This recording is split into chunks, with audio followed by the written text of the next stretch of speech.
welcome to today's On This Day in Tudor History with me, Claire Ridgway, author of On This Day in Tudor History.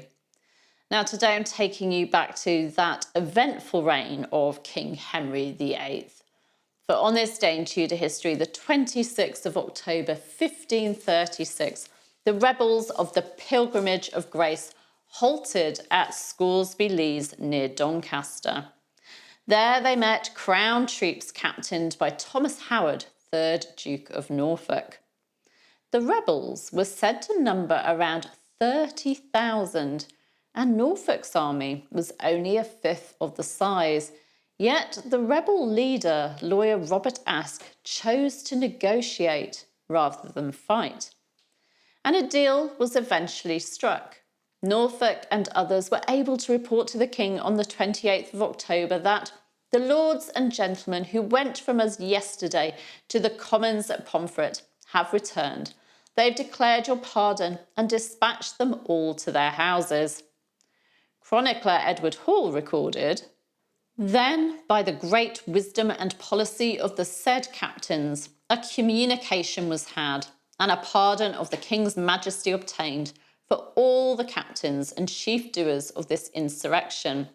And they promised that such things as they found themselves agreed with, all they should gently be heard, and their reasonable petitions granted, and that their articles should be presented to the King's Majesty, that by his Highness's authority and wisdom of his council, all things should be brought to good order and conclusion. And with this order, every man quietly departed, and those which before were bent as hot as fire to fight, being lettered thereof by God, went now peaceably to their houses, and were as cold as water." Chronicler Charles Risley wrote of how the rebels had planned to fight the king's forces on the eve of the feast of St. Simon and St. Jude, the 27th of October. But there fell such rain the night before they should have foughten, that they were so wet, and their artillery, that they could not draw their bows nor shoot. So instead, at the request of the Duke of Norfolk, they desired him to sue to the king for their pardon. So rain prevented them going to battle. Norfolk gave promises from Henry VIII that the rebels' demands would be met and that they would be pardoned. Robert Aske then dismissed his troops. But as I've mentioned in other talks on this rebellion, a royal proclamation was made to the rebels in early December 1536, offering them a pardon and saying that a parliament would be held at York. But unfortunately, Henry VIII later broke his promises to the rebels, and some of them came to rather sticky ends. In tomorrow's talk, I'll be introducing you to a Tudor woman who was a writer and literary patron, and who lived life to the full after her husband's death, shooting pistols, flirting, using tobacco, dancing, and suing people. Do make sure you're subscribed to the channel.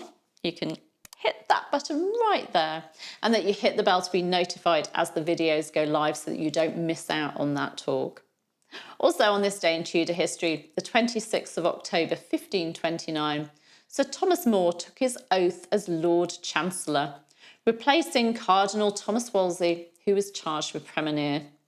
It was an important day for Sir Thomas More, who was described as an upright and learned man.